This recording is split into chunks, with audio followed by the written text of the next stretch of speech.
Adobe have just released their big updates to a lot of their apps, the kind of big autumnal October update. So there's lots of new stuff. We're going to look at Lightroom Classic. There's two really cool things, along with some other kind of smaller things. Let's dive in, let's take a look. We're going to use a few different photos. Let's look at this photo first of all. Now, the first thing we're going to look at is the new lens blur update. Now, this is an early access, kind of a beta update to begin with, but it seems to be pretty cool. It's very similar to one of the neural filters in Photoshop, where you've got the kind of depth blur effect, which essentially allows you to affect the depth of field digitally.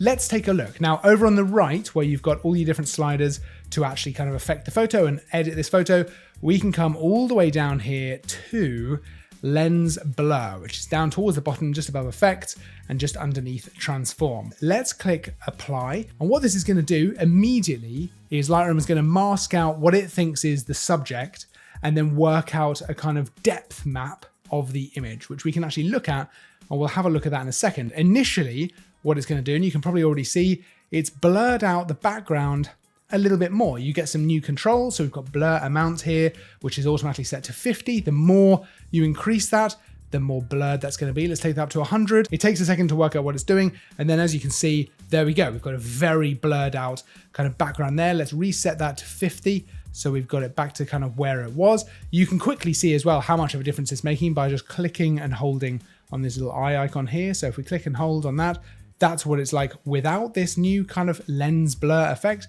And then with, you've got a few controls for things like how you want the bokeh to look. So if you've got kind of light balls in the background, do you want them to be nice kind of circular balls? Do you want them to be kind of more of that kind of 5-bladed look, which looks pretty cool, I think. What's the name of that? I guess a penta something? Let me know if you know down in the comments. Can't not think pentagram, so, but that's not right. That does make a little bit more of a difference if you do have those lights in the background to kind of bokeh them out, make them look really nice. But let's take a look at the depth map a little bit more in detail, because Lightroom actually gives you the ability to see that. Now, you don't really have any control over how Lightroom builds that depth map, what it actually does with it, but you can still affect it a little bit. There's a couple of different ways. So first of all, you've got this kind of map here kind of laid out like this. And as you can see, as I mouse over that, there's this box that appears over part of it. Now, if we go ahead and click visualize depth, let's tick that on.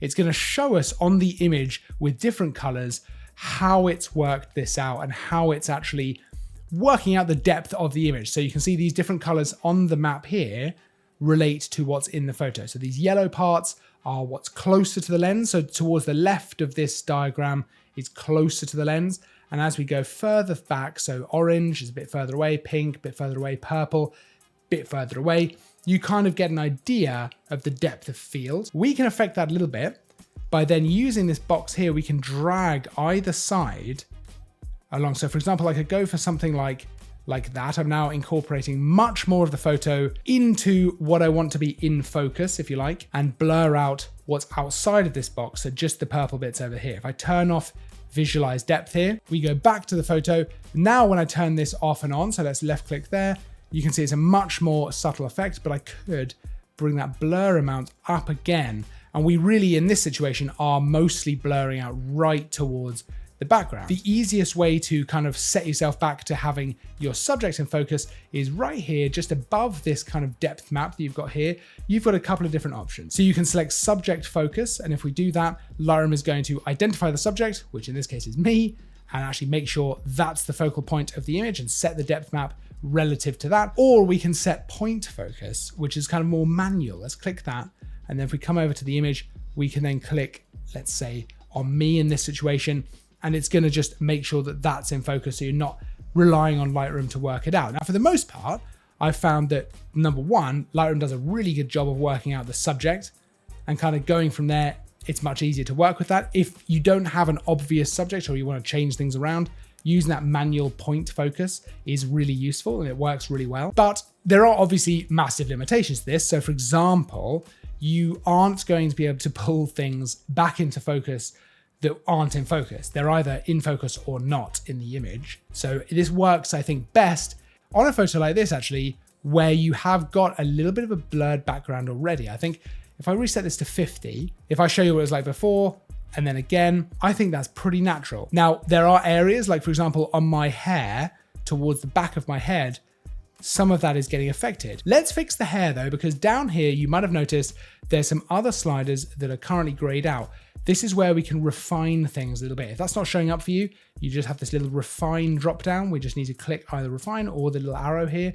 Let's click on focus, and this brings up a new kind of brush tool. All I'm gonna do here is just paint over the bits of hair that I want to be in focus. Now, that works really well. That was instantly very easy. I don't need to be too precise because it's just a bright blurred background anyway. If I did need to be more precise, we could come down here to auto mask, which is gonna really help to essentially color within the lines. So in this situation, it's gonna help me actually only mask the bits I want to mask. It's not foolproof, it's not perfect, but it's certainly gonna do a pretty good job. It really helps with things. Let's take a look at the second big thing which has been added in here, and that's point color. Now this makes it really easy to color grade your images with very precise color grading. We're gonna take a look at this image, which is gonna work really well for this. If we scroll down again on the right, it's just down here where we've got color mixer. This used to just be the HSL tab. That's gone, although it is still there. So you just click onto mixer to get that, and absolutely everything is just as it was. Hue, saturation, luminance, no problem, which is great. I was a little bit scared at first because I use HSL all the time, but now we've got point color. And this makes it really easy to target specific things in the photo. So for example, right here, let's target whatever this is, this orange stuff here. I don't know what it is. If you know what it is, let me know in the comments. I know what some of these are: onions, tomatoes, coconut, chilies, I guess. You get it. I know some of the food. I don't know some of the other food. Let's go ahead and click on point color. So we've got point color here. And as you can see, you can kind of probably see where this is going. We use the eyedropper tool here to go ahead and select a color in the frame. So let's go ahead and select this kind of orange. We have this new tool where we can change the hue, the saturation, and the luminance all by moving this around a little bit. So in this situation, I want to darken this a bit. I want to make it a little bit more towards the reds. I can actually bring this over like so. I could actually bring the saturation down by moving down, or up by moving up, over to the yellows by moving to the right. But what I want to do is make this more of a burnt orange, something like that, a little bit more saturation, not too crazy. You can also see these sliders underneath where you can be a little bit more specific, a little bit more refined about how you want to alter that color. So for example, we could do the hue shift without affecting any of the others like saturation or luminance. We could also just do luminance if we wanted to. I really personally love how this actually works and how natural it feels to color grade like this. Now, another cool thing, a little bit like we were looking at with the lens blur, we can visualize how much of the image this is being applied to. So if we click down here, visualize range, let's tick that on, you can see it grays out everything that this isn't going to be applied to and just leaves our nice color that we've got here. We can then affect the range, which again is automatically set to 50. The higher that goes, the more kind of lenience, I guess, it's going to give to which colors this is applied to. And the lower we go, the less of the image it's going to be applied to. So let's tick off visualize range here to bring the image back to how it should be. But I know exactly what you're thinking, which is what if you wanted to only target the orange here, but you didn't want to get any of the orange and the onions and the coconut and stuff like that. No probs. We can come up to the masking tool where we can create any mask we want. So let's go for a nice brush tool. Let's just brush that on like so. And we can actually use the new point color tool within the masking tools on the right here. So don't go all the way down to where the point color would be, because that's going to affect the whole image. We want to do it within these masking tools. So mask one here, we've got all of this. There's loads of stuff in here now. This has improved so much over the last few years. And now we've got point color. And even if we go completely crazy with it, you can see every other part of the image completely unaffected. Let's delete that mask though, because it does look really bad. Yes, big fan. Lens blur. Yes, I think that's actually going to be genuinely useful. We could already do it in Photoshop, but doing it in Lightroom Classic, it's just easier. Keep everything in Lightroom. Love that. And the point color, I'm already using that in almost every photo that I'm editing, which that's gonna be so valuable as a great tool. That's it. New videos every week. Don't forget to subscribe. I'll see you next time. Happy editing.